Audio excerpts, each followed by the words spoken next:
Welcome to Career Tools. This is Sarah. And I'm Mark. Today's podcast, How to Handle Headhunters or External Recruiters, Part 1 of 2. This cast answers these questions. What do I do if a headhunter calls me? How do I get a headhunter to call me? And what do headhunters do? If you want answers to these questions and more, keep listening. Starting your career in the new year? Build a strong foundation with the First Job Fundamentals series. Learn how to deliver results, build relationships, and earn credibility from day one. Make 2026 the year you'll launch your career with confidence. Visit us at manager-tools.com/memberships in order to become a Career Tools licensee and access the First Job Fundamentals series. So, Mark, the workforce is much more mobile than it once was. And our smart listeners out there have already read The World is Flat, and they know that even fast food jobs are not immune from some sort of outsourcing. And, or I should say, but more importantly than that even, is that companies have long ago stopped managing the careers of their knowledge workers. That goes for managers, that goes for executives. People are fully responsible for their own careers, their career trajectories, etc. And, I mean, there may be some exceptions out there. GE, Procter & Gamble are good at it, but for the most of us, the vast majority of us, we are in charge of our own careers. Yeah, unfortunately, though, career management skills for most professionals are atrocious. We've talked about it for nearly 20 years in Career Tools. And technical managers are particularly bad at it, largely because of their lack of a network. They tend to be more task-focused and less people-focused, and so they look down on the network building skills that are required to make themselves aware of new opportunities. I would encourage them to listen to our Open to Opportunities podcast guidance, which is very helpful in terms of changing the way you engage with people, both inside and outside of your organization. Mm-hmm. Absolutely. Absolutely. One of the skills that so many professionals could be so much better at is working better with external recruiters. And it doesn't take that much work.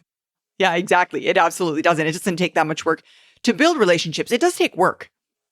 Now, many people have heard bad things about external recruiters, and I would guess that those people probably didn't even press play on this episode. Oh, I didn't even think about that. Yeah, it's possible.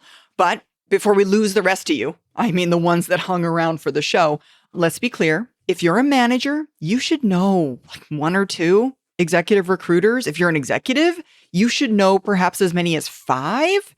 And yes, that goes for everybody listening. The fact is, recruiters play an important role in corporate life, corporate career development, more today than they ever have before. And it's not just at executive levels. And yet, many of us mess it up and we do poorly at it. So that's what our cast today is here to help with. And we can prove that for the vast majority of people listening, because a recruiter calls and you get irritated, but because you don't have time right now, and you're happy, you're employed and you're happy. So you're not looking, but you don't understand the call is more than that. I mean, you're flattered that they're calling you. Again, you're assuming that they're calling you to talk to you, but that's not always the case. You don't know the person, and now is kind of really not the time. And in any event, you take the call, you're irritated, maybe you're flattered, but you are not prepared. Absolutely. And then they introduce themselves. You don't know them. You don't know the firm they work for. They just say they have a few questions, and they indicate that they got your name from a referral or a reference or a friend or somebody. They didn't really say. But they're already asking you questions, so it's too late to ask them how they found out about you. And they start with something like, what kind of role might be next for you? And then they ask, what might you want that next role to pay you? And how much of an increase is that from what you're making now? And suddenly you've given a stranger your salary, and it would appear that there's nothing in it for you, and you're left wondering. Yeah. Then they ask about whether your firm uses technology X or new software Y. You indicate, yes, the company uses X, but not so much in your area, and no, not Y, but you know that pretty well from another job.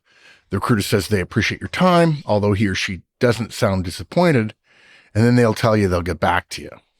And it feels like you gave them information, they didn't give you any information, and that's a completely legitimate concern to have, only they don't get back to you. Yeah, they don't. And they talk to their friends. Yeah. As they all do. And so all their friends hear about how unprepared you were, and you don't hear from any of them either. And you can't connect with them because remember, you didn't ask. Hey, who are you? You don't even remember what firm they were with, for that matter. So, in an effort to avoid this kind of complete nuclear meltdown, let's learn about how to craft the right kind of relationship with a recruiter. Because they do play an important role in the career market. In fact, I would argue they contribute to a less friction-filled external talent market. And we want a talent market that is as friction-free as we can get it, both externally and internally. We want assets, humans, to be as free to go where they want to go as they possibly can, that maximizes their own personal utility. And the fact is, it's not hard to have these conversations and these relationships. It will help your career. You're doing it wrong, probably. And again, it's not hard to do it right with some simple guidance. Mm-hmm. Exactly. So our outline for today has got 6 points. First, some things to know about recruiters, how to handle the first call like a professional, the key questions to ask, how to handle their request, how to maintain the relationship, and then some resources. Yeah, so let's start with some things to know about recruiters. There are 2 types of external recruiters, retained and contingency. Retained firms are usually hired for senior executive positions, and they get paid whether they fill the position with a candidate or not. These are very sought after jobs for recruiting firms. Typically, they only come to a recruiting firm that has a long-standing relationship with a number of executives at a firm and understands the firm's culture and so on. One of the primary reasons they're paid regardless is the hiring company knows that search firms have relationships with other companies that prohibit them from recruiting away from other firms. If you have a retained search firm on retainer, they can't recruit from you. Paying the fee allows them to be clear about where they want searched. Can't just go out searching anywhere. And if the firm they want to do the work can't go to certain firms, they won't go after the work. Exactly. And another reason is that usually a retained search is only given to one firm. Yeah. And so the hiring company has narrowed its options and wants to ensure quality work. While you might ask, well, gee, why don't they just make it commission? It's because in the retained business, if you do several retained and paid searches without success, you're going to go out of business. And the longer it takes, the less margin you get. So if you're retained, they don't have to lure you in with the commission. You're either going to work or you're not, and you won't be able to pay your bills. So retained works too. Yeah. Contingency firms do searches for a commission. They're only paid if they place someone in the position. This is the type of search that most of us will encounter, in part because only senior level positions are considered for retained searches. Mm-hmm. Exactly. Now, just to be crystal clear, it's the searches and not the firms that are technically retained or contingency. We say retained firms only to indicate that most recruiting firms do have a specialty in one type or the other. So someone might say to you, we're a retained firm, or more likely, we're a contingency firm. That means those are the types of searches they do. It's not against the rules, except specific search agreements, to be a retained firm and to do a contingency search. They're more referring to the firm type. Right. In both cases, retained or contingency, the fee is about 35% of the starting salary. And typically, there is a guarantee associated with that, a retention guarantee, that if they place someone with you in a contingency search or a retained search, and that person leaves before a year, the fee is given back. So that essentially ties the search firm to the results of the search, meaning long-term success rather than just the placement. In other words, it's not just a one and done and then you're gone. The search firm is incentivized to make sure that they're not just placing somebody who's not a fit because they probably know more about the candidate than the company who's hiring them. And they're involved in making sure that it works out. Mm-hmm, mm-hmm. And again, I mean, you wouldn't be hired back as the recruiter if you didn't do a good placement, but this is just an extra layer of insurance, if you will, for the company. Yeah. And very important point. In neither case should you, the candidate, ever be asked to pay anything at any time. This is not done. If somebody asks you to pay a fee, hang up the phone immediately. This is a scam.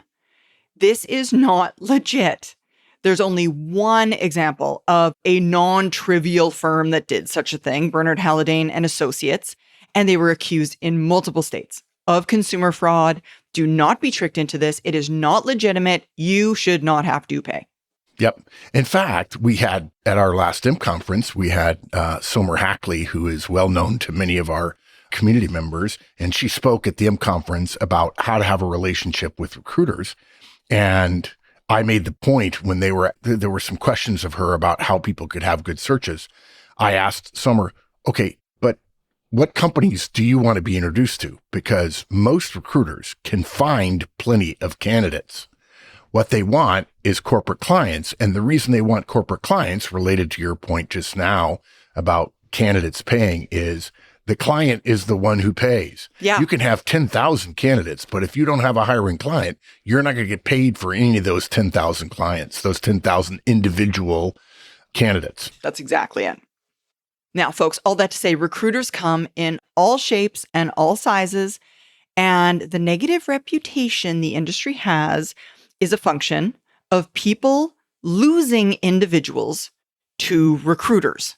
You should know, by the way, that what's important in the recruiting business, again, to Mark's point, is not the candidate. There are plenty of qualified people.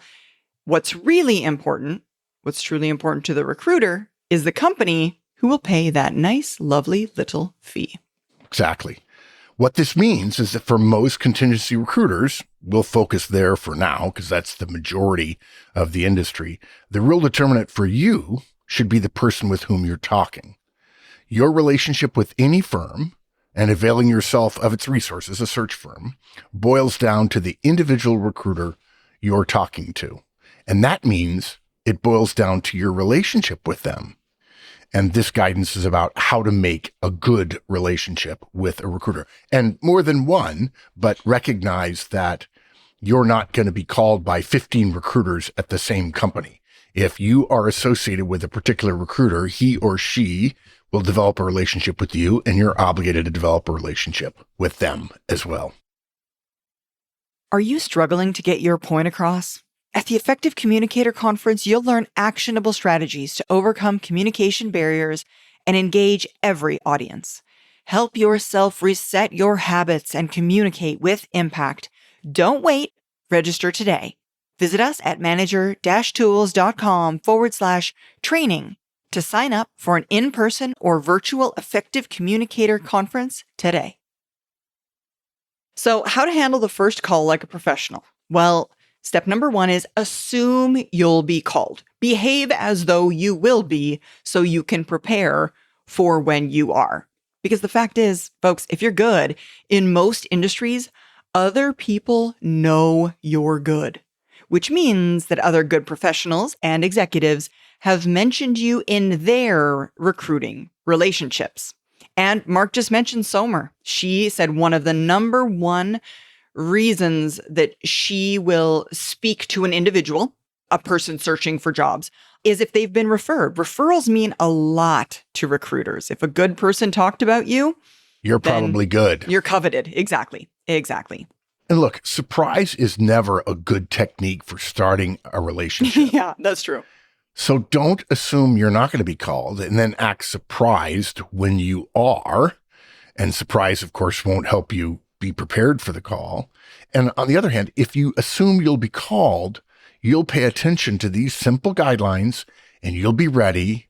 You'll comport yourself well. You'll show yourself well, and you will have an opportunity to benefit the recruiter, and they'll have an opportunity to benefit you. And then there's always accept the call or reply to it if you get a voicemail or an email. Now, folks, look, we know you're busy and we know you're probably already happy in your current role, but return the call. Return it that very same day. That very same day. The fact is, if it's the first time you've been contacted by a firm, your lack of response might mean you'll not be contacted by that firm again. And recruiters have a lot of people to contact. And for contingency searches, at least, they're pressed for time.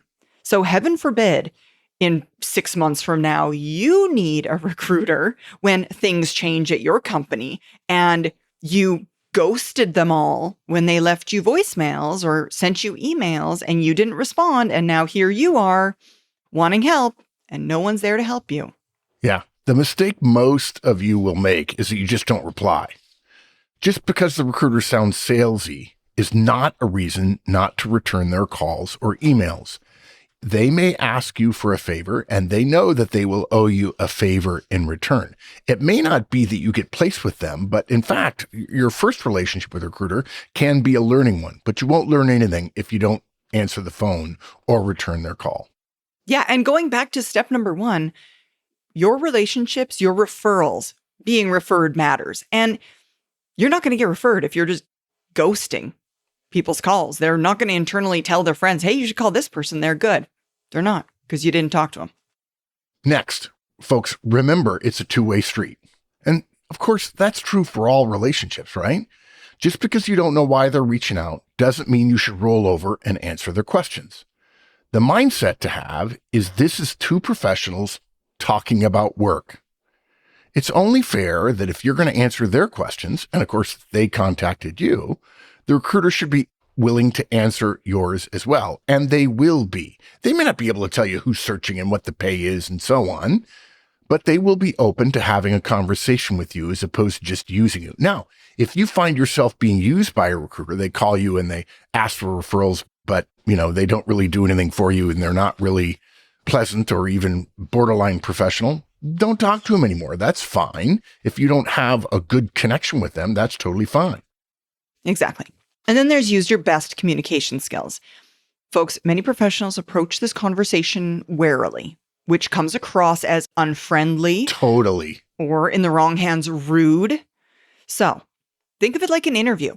Be upbeat, friendly, outgoing, warm. Express your pleasure that they reached out. Your communication skills make up 80% of the impression that you're going to leave with that recruiter. Someone who smiles when they're talking on the phone, who answers in complete sentences, someone who intersperses their answers with questions of their own, asking things of the recruiter as well. It indicates a really good communicator. And if you think about it this way, all professional jobs require good communicators. Short answers, factual, but not at all expansive, responding with, why do you need to know that? In a flat tone. These are signs of a closed communicator, not a professional, not someone that they would recommend to one of their important clients to hire.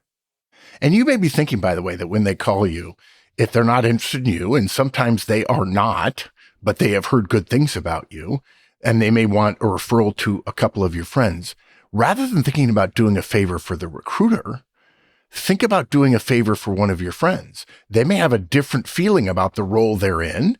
They may be thinking, without ever having told you, that they're looking or they're open to opportunities, and referring that person to a recruiter, especially if that recruiter places them, you may think you did a favor for your friend, but actually you did a favor for both, and you're owed two favors now. Now look, there are certainly times when recruiters will ask questions they ought not to. A good example of this is salary. And recruiters come across a little bit aggressive. They tend to be high Ds and often high Is as well. Unless they can confirm that you are personally being considered for a specific position, and to be clear, that's highly unlikely in a first call, it's not required you share your compensation with them. just demur and say something like, you know what, let's talk about it in some future call. But regardless of whether or not they ought to be asking this question, you still have to maintain your professionalism and your composure. Mm-hmm. Yeah. So Mark already gave you an example, but things that you could say. Why don't we leave that until there's a position on the table and I'm actually in the mix? You can assume that I'm paid commensurate with the role here. And they ought to know, frankly, what you're being paid or close to what you're being paid. Otherwise, they wouldn't, again, waste their time having this conversation with you. They just wouldn't. And if they come back with, well, you're being considered, you should respond with, okay, let me get a few notes down. Who is this? What's the role? With what company is this? What is the salary? And you can start asking your questions in return because now you know it's serious. And you're not being rude. You're being a willing co-party to the conversation. You're entitled to some information as well. You're not supposed to be used as an information source and then hung up on. Some other options of what you might say if they ask a question they ought not to might be, maybe that's a question we could save for a later conversation. Or, can you help me understand why that's relevant right now? It'll help me answer it effectively. Yeah, exactly. And folks, professional, positive communicators never, ever say anything derogatory about anyone or any organization. If the recruiter says, well, things are tough there, you can respond with, yeah, there have been some difficulties, but I'm growing my skills for the future and no, we're going to make it through. Or some say that, but I'm delivering good work and relying on others to do their best too. Yeah, I'll give you a personal example. In my particular case, I used to get calls from recruiters, and I, having been a recruiter briefly after Procter & Gamble before I started my first consulting firm, I knew how recruiters worked. And even though I am not open to opportunities, obviously I've just retired for the second time, and I think it's pretty well known to everybody in the community that I'm inextricably tied to the company and I'm never going to leave. Well, you own it. And I'm an They should know owner. that. Exactly. I absolutely would take a call from a recruiter today. There will be no benefit for me directly other than exchange of favors. But if they were smart, in fact, Somer would be a good example, they would call me and ask about people in the manager tools community, right? Yeah, you know a lot of people. I know a lot of people. Sarah always kids me, folks, when I say Rolodex. Some of you don't even know what a Rolodex is, but I have a phone full of contacts, and so does our company, in fact. Yeah, that's absolutely it. Thanks, folks. Join us again next week as we continue this topic. Now, help us help others and tell your friends. And of course, follow, rate, and review our podcast. And remember, 5 stars only, please.